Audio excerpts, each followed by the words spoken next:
Bonjour, c'est Anne-Sandrine Di Girolamo au micro des Ondes de l'Imo, le podcast immobilier attentif et curieux.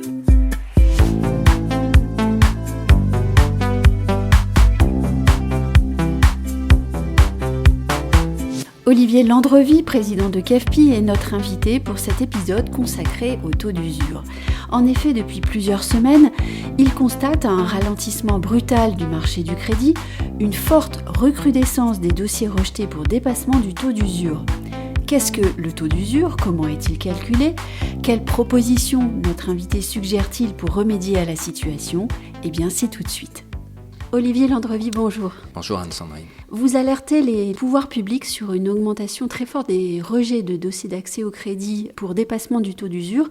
Avant de revenir sur cette information, on va peut-être reprendre les choses dès le début et dire ce que c'est que le taux d'usure et comment est-ce qu'on le calcule.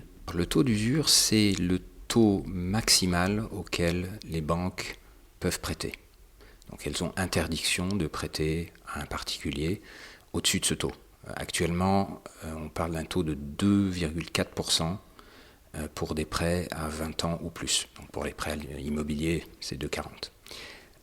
Ensuite, la formule de calcul du taux de l'usure est basée sur l'observation que fait la Banque de France des taux qui étaient pratiqués par les banques sur le trimestre précédent, auquel on ajoute un facteur multiplicatif d'un tiers. Oui. Il y a une difficulté qui est liée à ça, qui est un effet retard. Oui. Parce que ça veut dire que des taux qui étaient pratiqués par les banques au mois de janvier 2022 vont continuer à avoir un impact sur le taux de l'usure qui est en vigueur jusqu'à fin juin 2022. Donc il y a jusqu'à 6 mois de décalage. Mais la réalité est pire encore, puisqu'en fait, la mesure qu'utilise la Banque de France sur les taux pratiqués au trimestre précédent est une mesure en date de décaissement. Or, la date de décaissement, c'est la date de passage chez le notaire, mais en réalité, la décision de tarification et d'octroi de crédit prise par la banque, elle remonte 3 mois en arrière. Donc dans mon exemple de janvier 2022, c'est vraisemblablement une décision qui avait été prise par une banque et un taux qui avait été choisi par une banque en octobre ou en novembre 2021. Donc vous voyez qu'en fait des décisions qui étaient prises en octobre ou en novembre, à un moment où l'inflation n'était pas encore de retour, à un moment où nous n'avions pas encore le conflit en Ukraine et la crise actuelle, continueront d'avoir un impact sur le taux d'usure qui sera en vigueur jusqu'à fin juin de cette année. Donc il y a un effet de retard de presque 9 mois. Nous voici donc au cœur du sujet. Et on en vient maintenant à la question qui nous amène aujourd'hui à discuter ensemble. Avez-vous des chiffres ou des données qui nous permettent de mesurer l'augmentation des rejets de dossiers d'accès au crédit pour dépassement du taux d'usure ? Et on reviendra ensuite à la question sur le calendrier. C'est difficile de quantifier le phénomène de façon précise, parce que la plupart du temps, les choses se passent en tête-à-tête, en tout cas chez nous, entre un courtier et un emprunteur. Et quand le courtier détermine que la probabilité de passer le dossier en banque est trop faible, le dossier va s'arrêter là sans véritablement laisser de traces. Mais quand je discute avec nos courtiers, j'arrive à la conclusion que l'ordre de grandeur ces dernières semaines, c'est environ 1 dossier sur 4 qui aurait été tout à fait finançable il y a encore quelques semaines et qui aujourd'hui va buter contre le taux de l'usure et donc ne pas trouver de solution. Est-ce qu'on connaît la typologie des populations qui sont affectées par le phénomène ? Pour vous répondre, il faut que je revienne un petit peu en arrière et que j'explique plus précisément la composition, enfin ce qui rentre dans le TAEG et donc le taux d'usure.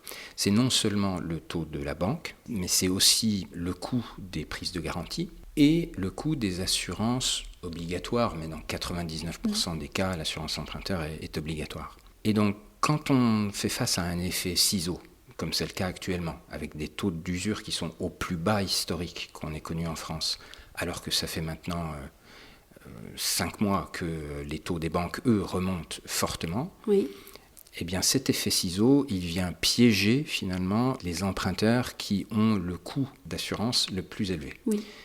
Et donc sans surprise, on va trouver des emprunteurs qui ont plus de 40-45 ans et ou des emprunteurs qui ont des ennuis de santé, peut-être des fumeurs, des gens qui ont des maladies chroniques, etc.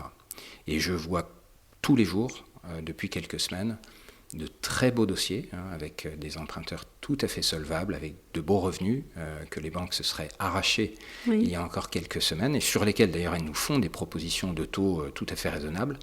Mais une fois qu'on ajoute le coût de la prise de garantie et le coût de l'assurance emprunteur, on se retrouve au-dessus du taux de l'usure. Voilà des dossiers assez marquants. C'est inattendu, c'est une situation qu'on n'avait jamais connue en France, qui est causée par une remontée violente des taux de crédit. Dans mon esprit, il est clair que le législateur, à l'époque de la construction des textes sur le taux de l'usure, n'avait pas à l'esprit une situation de ce type. Et le paradoxe aujourd'hui, c'est de se dire que finalement, cette loi dont la vocation était de protéger les emprunteurs, les empêche aujourd'hui d'emprunter à plus de 2,40. Dans un monde où l'inflation, enfin les derniers chiffres d'inflation en France, c'est 5,40.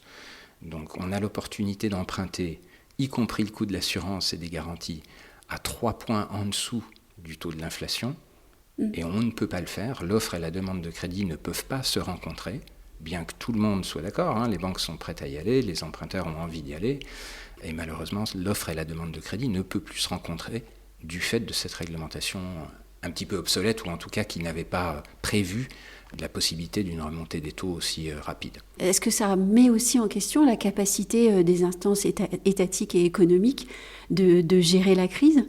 Je pense par exemple au gouverneur de la Banque de France qui a indiqué dans un article qu'il n'avait pas aujourd'hui d'évidence aveuglante que cette situation se traduisait par des évictions. On en revient à la question du calendrier. Je suis convaincu de sa bonne foi. Oui, bien sûr. Parce que la Banque de France collecte, exactement. La Banque de France collecte auprès des banques des statistiques de production de crédit qui sont basées sur les décaissements. Et donc, aujourd'hui, on a des décaissements qui restent à un niveau tout à fait normal, puisqu'ils correspondent à des décisions de crédit qui étaient prises avant le début du conflit en Ukraine. Et malheureusement, je suis absolument convaincu que les pouvoirs publics vont mesurer dans les semaines qui viennent la gravité de la situation et le gel progressif du marché du crédit qui est en cours à cause de ce problème réglementaire. Mais elles le feront avec retard parce qu'elles n'ont pas la bonne grille de lecture malheureusement. Vous qui avez la bonne grille de lecture et la pratique, quelles suggestions faites-vous ? J'ai fait 2 suggestions, après je conçois qu'il puisse y en avoir d'autres, mais en tout cas il faut se poser la question de l'évolution de cette réglementation. Moi, mes 2 propositions, ce serait tout d'abord de sortir le coût de l'assurance de cette équation, parce que le coût de l'assurance, il dépend de beaucoup de choses, mais il ne dépend absolument pas du contexte de taux. L'assurance ne coûte pas moins cher quand les taux sont bas ou plus cher quand les taux sont hauts. Le coût de l'assurance, il dépend de votre situation personnelle, de votre profil de risque. Et du coup, il me semble que c'est tout à fait contre-productif, et ça se retourne contre ceux qu'on cherche à protéger, que d'intégrer ça dans la réglementation du taux de l'usure. Je conçois en revanche qu'il faille l'intégrer au TAEG, pour des questions de visibilité et de transparence, pour que l'emprunteur ait conscience de la totalité des coûts. Ça, c'est tout à fait légitime. Mais pour autant, l'intégrer au taux de l'usure, c'est une autre question, et ça me semble contre-productif. L'autre proposition que je fais, c'est d'intégrer d'une façon ou d'une autre la question de l'inflation dans le calcul du taux de l'usure. Mais de quelle façon ? Il y aurait un moyen tout bête de le faire. Ce serait d'appliquer un plancher et de fixer le principe que le taux de l'usure ne peut pas être inférieur à l'inflation observée en France, par exemple sur les 12 derniers mois. Parce que pouvoir emprunter à un taux inférieur à l'inflation, ça s'appelle en réalité, dans les cours d'économie, on appelle ça des taux d'intérêt réels négatifs, et c'est plutôt une aubaine sur le plan économique qu'un risque. Voilà, il n'y a pas de toxicité aujourd'hui à emprunter à 2,40 avec une inflation qui est à 5,40. Donc on parle de réformer le mode de calcul du taux d'usure. En tout cas, ça fait partie de vos suggestions. Alors là, c'est une question de pure curiosité, qui aurait la main pour agir sur le calcul du taux d'usure ? Il y a 2 éléments de réponse. À court terme, le ministre de l'économie et des finances a la capacité à déroger à la formule automatique qui est prévue dans la loi. Ça, c'est un bon signe, parce de la que même ça lui façon permet qu'il d'agir peut le rapidement. faire sur le taux du livret A. Et il l'a déjà fait sur le taux du livret A par le passé. Ça n'a encore jamais été fait sur le taux d'usure, mais il a le pouvoir de le faire. Ça pourrait être une solution de court terme pour pallier aux problèmes urgents. Ensuite, si on voulait une réforme structurelle de fond, là, il faudrait inévitablement passer par une réécriture des textes de loi, et donc c'est la nouvelle Assemblée qui pourrait statuer en la matière. Et un nouveau problème de calendrier. Évidemment. Donc Oui. on n'est pas sorti d'affaire. Malheureusement.